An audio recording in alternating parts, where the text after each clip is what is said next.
going to turn this over to the chair of this panel, a good friend and a truly distinguished scholar, Jesse Choper, who is the Earl Ward Professor of Public Law at the Berkeley School of Law, and who was previously the Dean of the School of Law. And Jesse, I will just hand it to you. Thank you. Louis Fisher is one of a small handful of leading scholars in the separation of powers, not simply at present, but in the history of any academic inquiry into that topic. I'll start with a model of executive power over war that the framers rejected. And that was the model of William Blackstone in his commentaries. He said that everything in external affairs, war powers, foreign policy, was for the executive, such as declaring war, appointing ambassadors, making treaties, issuing letters of marque for private citizens to engage in military activities, reprisals, small wars. All this was for the executive. That was a position that the framers rejected. And if you look at the Philadelphia debates, only one person, Pierce Butler, supported a president taking the country from a state of peace to a state of war. All the other framers were appalled at that. They did not want to put that kind of power in the hands of one person. Now, some of you read the Federalist Papers. One that doesn't get much attention is number 4 by John Jay. And John Jay explained why the framers did not support presidential wars. And what the framers did was to look at wars in the past conducted, and what they found is that executives go to war not for the national interest.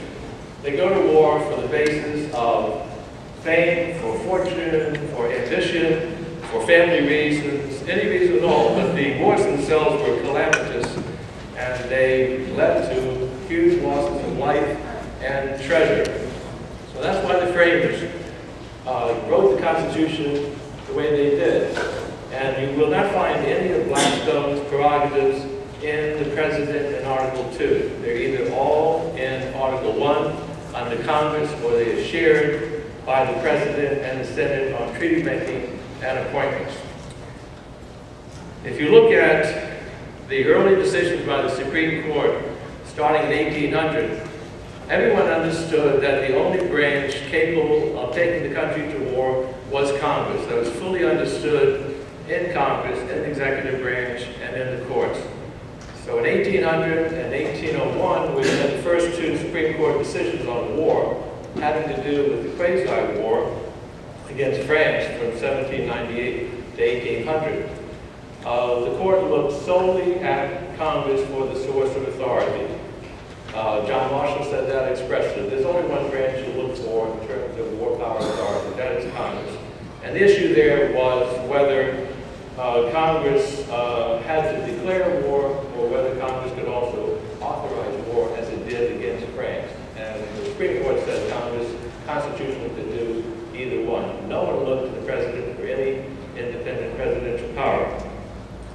In 1804, John Marshall decided a case, again in time of war, where Congress had passed a statute authorizing the president to pick up ships, but restricted it, and John Adams, as president, issued a proclamation going beyond the statute. It's a very interesting decision, because initially, you don't see this in decisions anymore, but John Marshall said, you know, when I first got this case, I thought I'd have to hold for the commander of the ship, because the commander is under the president, and it's just sort of blind authority. The more I thought about it, however, national policy was made by Congress, and statutes would therefore trump anything that the president did by proclamation. Always look to Congress for authority. Some years ago, a senator said that, of course, the president can go to war on his own, because that's what Thomas Jefferson did with long rewards. I stayed up on Friday night to do a 6-page report on that with the Congressional Research Service. And I said, Jefferson did not go to war on his own. He came to Congress. He said, I took certain actions, but beyond the line of defense, I cannot go. I'm coming to you to get authority. The Congress passed 10 statutes authorizing Jefferson and Madison. And I sent a copy to this member of Congress in office who had made that comment before.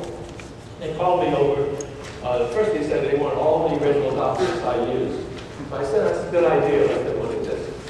And then they said, we want you to come over and talk about it. I did. And as we were talking, they said, the president didn't need statutory authority. And I said, they had 10 statutes, I gave them to you. So about a year later, the same member is on the floor saying, of course the president can go to war anytime he wants because of Thomas Jefferson and the Barbary Wars. Not a big learning curve. 1800 is a famous speech by John Marshall when he was a member of the House of Representatives. And he said that the president is sole organ. And the Office of Legal Counsel and Justice Department used that, the president being sole organ, to imply and state that the president has independent, exclusive power in foreign affairs and war powers. I don't have time to go into this. Any of you who have an interest in a little more detail, if you want to email me, it's just lfisher@loc.gov. And I recently in Utah, a couple of days ago, gave a paper that gave more details. But all that John Marshall meant in his speech in 1800 is that when there's a statute or a treaty telling the president how to turn over suspects to another country, extradition, that the president becomes the sole organ in implementing the statute or the treaty, not the sole organ in making any policy. So you can look at a little more detail on that. The prize cases in 1863, Justice Department will cite that as this is a blockade case in Civil War, an independent authority for the president. If you look at Justice Greer, he says that we're dealing here with a domestic conflict, not going to war abroad. And if we were going to war abroad, that would be for Congress alone. And the attorney for the president, Lincoln, said exactly the same thing in oral argument. If this is going outside the country, a war against another country, that would be for Congress, the sovereign power.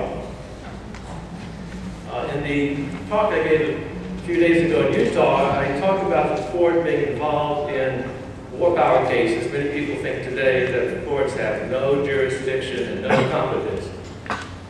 Starting in 1800, the Supreme Court and lower courts regularly took war power cases. They never said we didn't have jurisdiction, we don't have competence.